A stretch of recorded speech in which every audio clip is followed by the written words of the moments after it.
رمضان المبارک میں رسول اکرم صلی اللہ علیہ وسلم نے، حضور صلی اللہ علیہ وسلم کو آپ کو ایک بات اور بتاؤں، ہم نے بچپن میں گرمی کے، پھر جوانی میں سردی کے، اب پھر دوبارہ سردی کی طرف جا رہے ہیں. 2 3 موسم رمضان کے دیکھ لیے نا سب نے. اللہ نے جن کی زندگی 40 45 50 سال ہیں، انہوں نے گرمی بھی شدت میں دیکھی، پھر دسمبر کے رمضان بھی دیکھے، پھر مئی جون جولائی کے بھی دیکھے، اب پھر دوبارہ اپریل میں دیکھ رہے ہیں. آنے والے چند سالوں میں دسمبر کے اندر رمضان المبارک پہنچ جائے گا.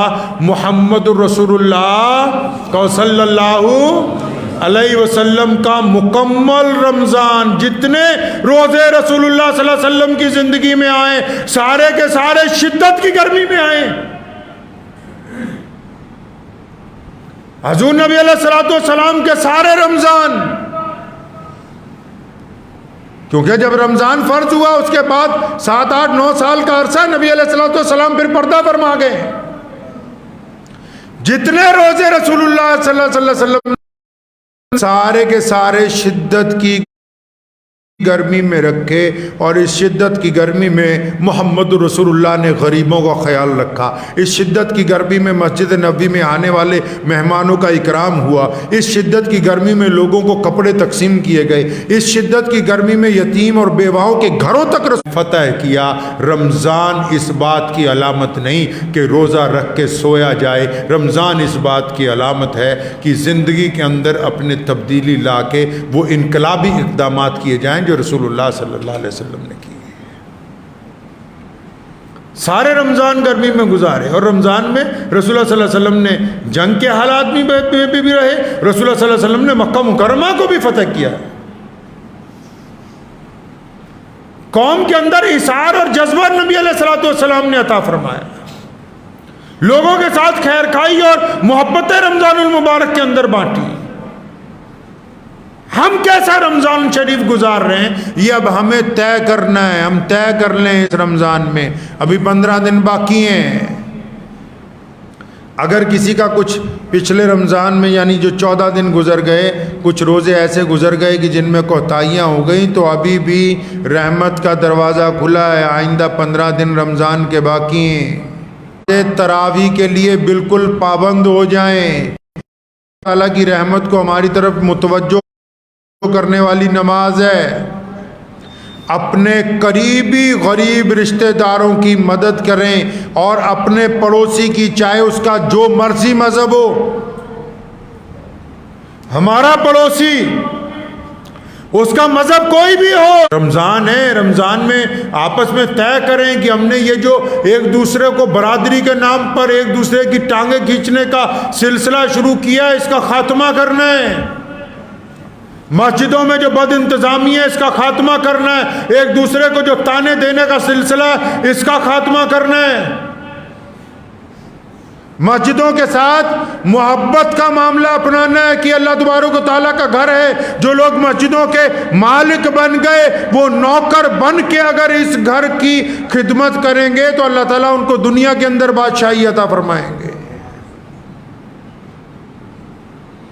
باقی کے جو 15 روزے نکل گئے اپنے اندر تبدیلی لائیے. لائیں گے جی انشاءاللہ؟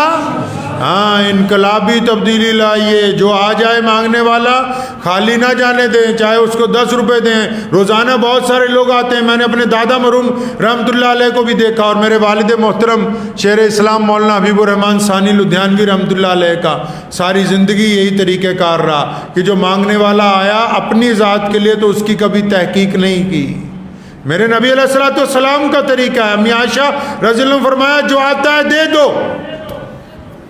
کچھ بھی دے دو. چاہے غریب آدمی ہے، اگر ہمارے پاس 50 روپے ہیں ہم 10 روپے دے سکتے ہیں، دے دیجئے. مسلمان اس دنیا میں بانٹنے کے لیے آیا ہے. محمد رسول اللہ نے ہمارا ہاتھ اوپر سے نیچے کیا ہے، پھیلانے کی تلقین نہیں کی گئی ہے.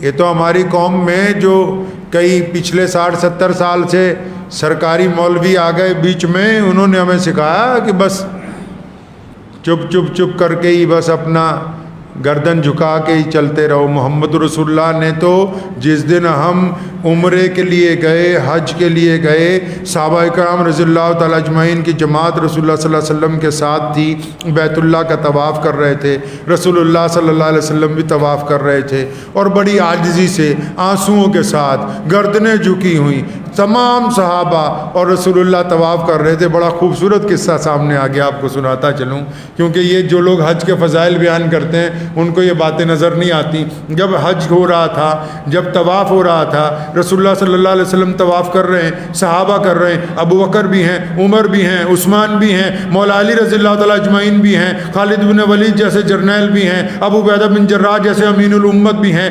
بلال بھی ہیں، ابو ہریرہ بھی ہیں، عبداللہ ابن زبیر بھی ہیں۔ جب طواف کر رہے تھے بڑی عاجزی کے ساتھ، اللہ کی عز و جل کی محبتیں ایسی نازل ہو رہی تھیں کہ آنکھوں سے آنسو جاری ہیں، گردنیں جھکی ہوئی ہیں، ایک چکر، دوسرا چکر، تیسرا چکر، محمد رسول اللہ کی صدا بلند ہوئی کہ میرے صحابہ، میری قوم کے لوگوں، اپنی گردنیں اوپر اٹھاؤ، اپنی چھاتی کو آگے کرو، اور اب اگلا طواف جو کرنا وہ چھاتی تان کے کرنا، تاکہ پوری دنیا میں جو اسلام مخالف ہمیں دیکھتے ہیں وہ یہی نہ سمجھیں کہ ان کی گردنیں جھکی ہوئی ہیں، ان کو اس بات کا احساس ہو کہ یہ زندہ قوم ہے اور سر اٹھا کے جینے والے لوگ ہیں۔ سنا ہے قصہ کبھی؟ تم نے وہ کتابیں ہی بند کر دی میاں صاحب، تم نے تو وہ کتابیں ہی بند کر دیں، بس زکوٰۃ، صدقہ، خیرات، فطرہ، سر پہ ہاتھ پھراؤ، 500 روپے کا مسافہ کرو، اللہ اللہ خیر صلی اللہ، تو اپنے گھر کچھ، میں اپنے گھر کچھ، تم نے وہ کتابیں بند کر دی۔ کوئی بات نہیں، اسلام میں اللہ کا وعدہ ہے کہ یہ قیامت تک قائم رہنا ہے، اللہ کا وعدہ ہے۔ پتہ نہیں ایسے کتنے آئے سرکاری ملا جنہوں نے اسلام کو بدلنے کی کوشش کی۔ اسلام قائم ہے اور یہ قیامت تک قائم رہے گا انشاءاللہ۔ اسلام کی فطرت میں قدرت نے لچک دی ہے، یہ اتنا ہی ابھرے گا جتنا کہ دباؤ گے۔ اللہ تعالیٰ نے اس کی فطرت میں یہ بات ڈال دی اہل ایمان کی۔ خوف ہمارے دلوں میں نہیں ہے الحمدللہ۔ جس نے کلمہ لا الہ الا اللہ محمد رسول اللہ صلی اللہ تعالی وسلم پڑھ لیا، اللہ نے اس کو خوف سے بری کر دیا۔ دعا کیجئے کہ آنے والے جو 15 دن ہیں، اللہ تعالیٰ ان 15 دنوں میں ہمیں صحیح معنی میں روزہ رکھنے والوں میں شامل کر دیں انشاءاللہ۔ کریں گے انشاءاللہ، دوسروں کا ہاتھ پکڑ کے اٹھائیں گے انشاءاللہ، گرتوں کا ساتھ دیں گے انشاءاللہ، بھوکوں تک کھانا پہنچائیں گے انشاءاللہ۔ کوشش کیجئے کہ آنے والے 15 دن خوبصورت گزریں، تاکہ پھر ہم سب لوگ عید جو ہے وہ بڑی خوشی کے ساتھ منا سکیں۔ وآخر دعوانا ان الحمدللہ۔